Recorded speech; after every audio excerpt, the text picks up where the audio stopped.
రోజా Selvamani arrest కోసం ఎంతమంది ఎదురు చూస్తున్నారో నాకు బాగా తెలుసు. ఈ రోజు ఒక మేజర్ డెవలప్మెంట్ అయితే మొదలైంది. ఎలాగైతే కొడాలి ప్రాసిక్యూషన్ పర్మిషన్ ఇచ్చారో అలాగే ఈ రోజు రోజా సెల్వమణి అరెస్ట్ కి మోస్ట్లీ ఎస్ నాట్ రాబోతుంది. ఇది మరి కొద్ది రోజుల్లో అంటే మేబీ వీకెండ్ లోపు రోజా అరెస్ట్ అవ్వచ్చు అని నాకైతే అనిపిస్తుంది. దీనికి ప్రధాన కారణాలు ఉన్నాయండి.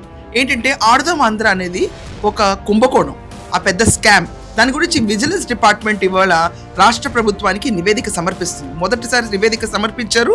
3000 పేజీల నివేదిక మొదటిసారి సమర్పించారు. 162 చోట్ల వాళ్ళు వెరిఫై చేసి ఒక్కొక్క చోట 100 మందికి పైగా వెరిఫై చేసిన తర్వాతే విజిలెన్స్ డిపార్ట్మెంట్ 3000 పేజీల నివేదిక మొదటిసారి సమర్పించింది.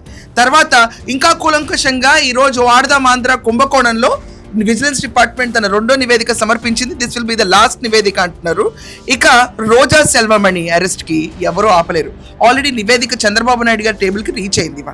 ఇక్కడ మనం చూసుకుంటే ఆర్థిక నేరగాళ్ళందరినీ ఉపేక్షించేది లేదు అని చెప్పి ఈ ప్రభుత్వం సీరియస్ గా టేకప్ చేస్తున్నట్టు కనిపిస్తుంది. ఏమండి అంటే ఇప్పుడు రోజా మహిళ, లేకపోతే ఇంకెవరో గుండె ప్రాబ్లం ఉంది, ఇంకెవరికో ఏదో దురద ప్రాబ్లం ఉందని చెప్పి అరెస్టులు మానేస్తే ఈ ఆర్థిక నేరగాళ్ళు ఎక్కడ సిగ్గుపడకుండా సొసైటీలో తిరుగుతూనే ఉంటారు. ఇది వాస్తవం.